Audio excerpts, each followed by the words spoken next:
আসসালামু আলাইকুম বন্ধুরা, চলে এলাম একটা জমিদার বাড়িতে। এটা হচ্ছে মুরাপাড়া জমিদার বাড়ি। আর এই জমিদার বাড়িটা জমিদার রামপ্রতাপ ব্যানার্জি 1889 সালে এই বাড়িটির কাজ শুরু করেন।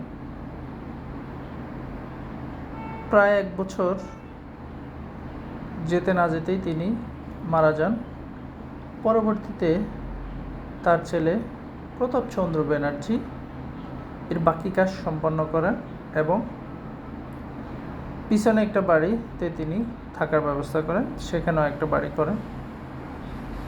তার মৃত্যুর পরবর্তীতে তার ছেলে জগদীশচন্দ্র ব্যানার্জি ওই এলাকার বিরাট প্রভাবশালী ছিলেন এবং তিনি ওই এলাকায় শাসন করতেন।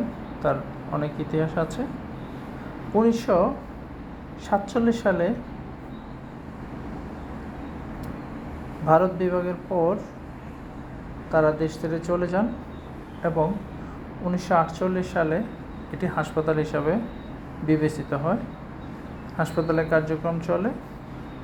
পরবর্তীতে 1966 সালে স্কুল প্রতিষ্ঠা করা হয় এখানে। বর্তমানে এটি মুরাপাড়া সরকারি কলেজ নামে পরিচিত এবং এই নামেই সবাই চিনে।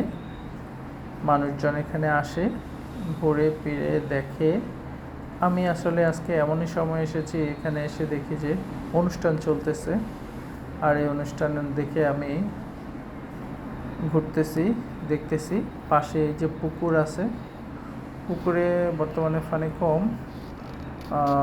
মানুষজন এখানে নানান ধরনের অনুষ্ঠান করে, সামাজিক সাংস্কৃতিক যে কোনো ধরনের অনুষ্ঠান, কারণ এটার মাঠটা খুবই বড়।